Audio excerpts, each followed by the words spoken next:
Coach Keith Morrison is with us here live, and he wants to know, in honor of Thanksgiving, what was the best Thanksgiving card you ever called or watched? I remembered watching you and Tony Schiavone call Starcade 1987 on closed circuit television.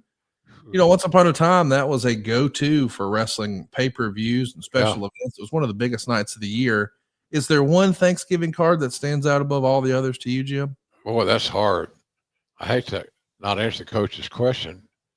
I need to do a little research on that. Uh, the that card that he mentioned was a damn good one. Yeah. The Thanksgiving cards are always loaded.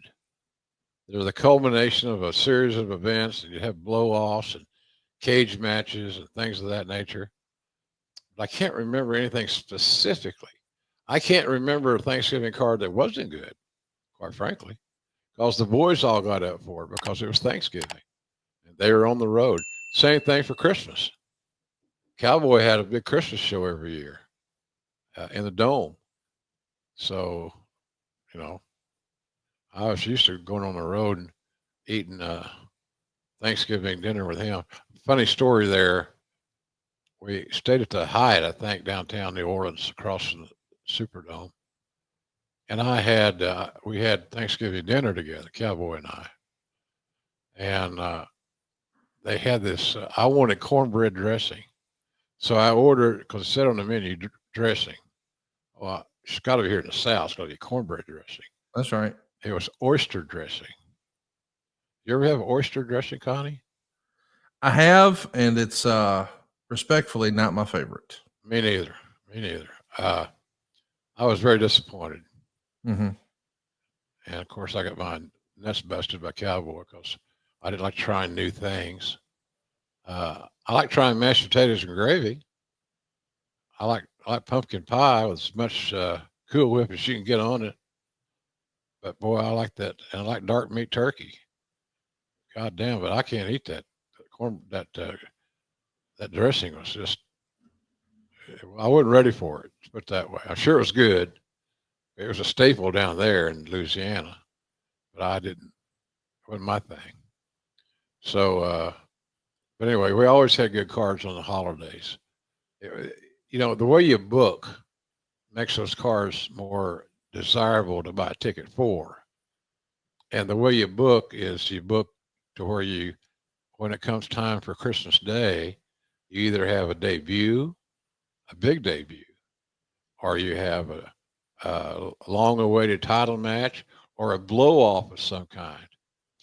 Cowboy was smart enough to shoot angles on Christmas, or excuse me, on Thanksgiving, that would take us to Christmas. A continuation of a program. So but I don't remember ever having a bad card. I remember having bad dressing. So sorry. No, listen, I like when you can share that with us. Let's do another question from a member of our live studio audience. You can be a member of our live studio audience when you join us at adfreeshows.com. Mustadon has an interesting question. He says, Jim, what are your thoughts on the Costco guys and those kind of celebrities getting involved in wrestling?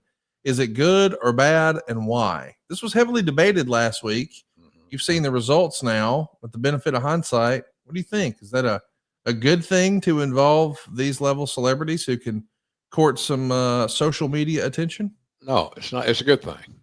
It don't hurt nothing. Yeah. The purists, that want them back in wool tights and holding on to the tag rope, which I do adhere to, that kind of thing, they're not going to like it. You can't make them like it. But it gives you it gives you another ring in the circus.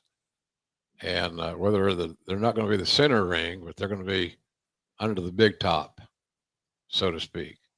So those kids that worked on Saturday in Newark, they're on the pre-show. So how much viewership did they get? I'm sure they Right. got. I'm sure they got some.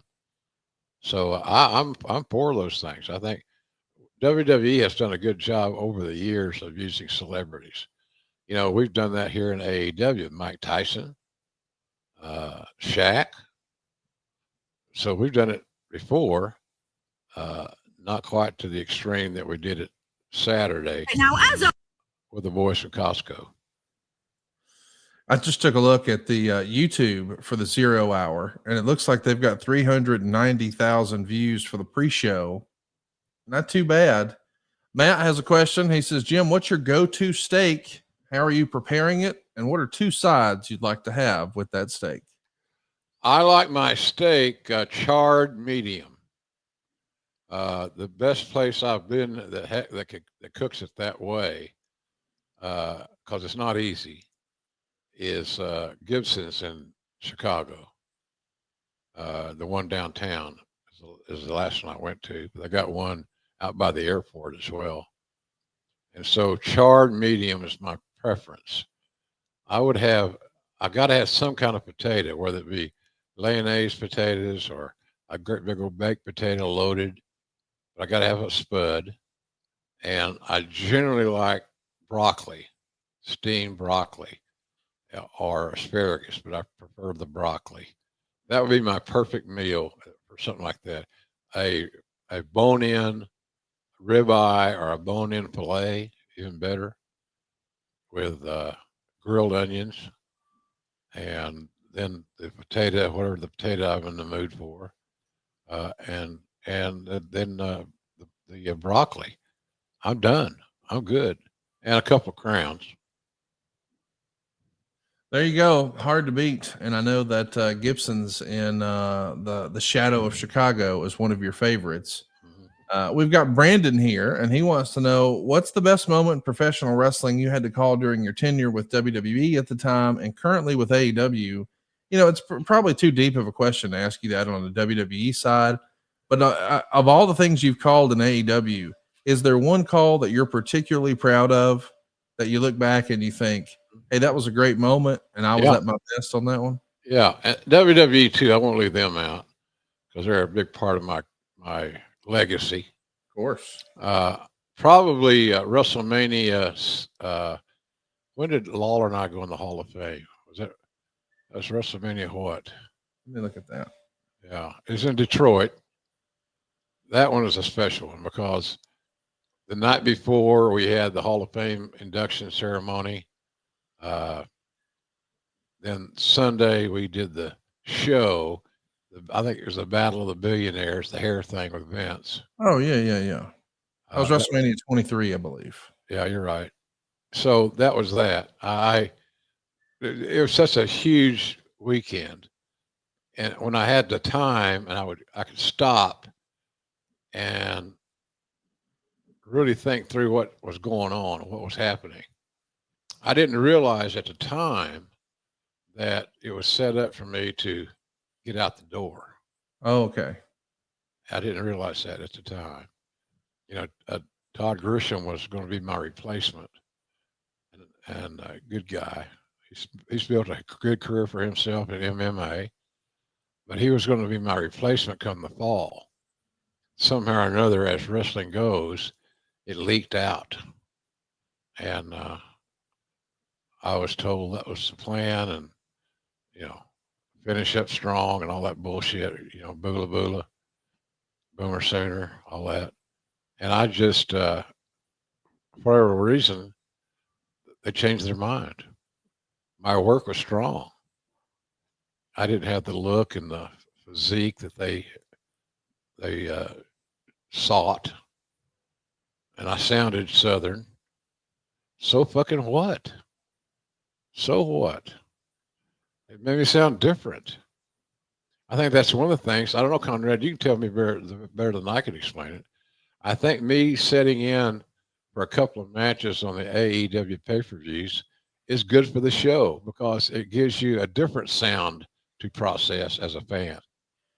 That's all.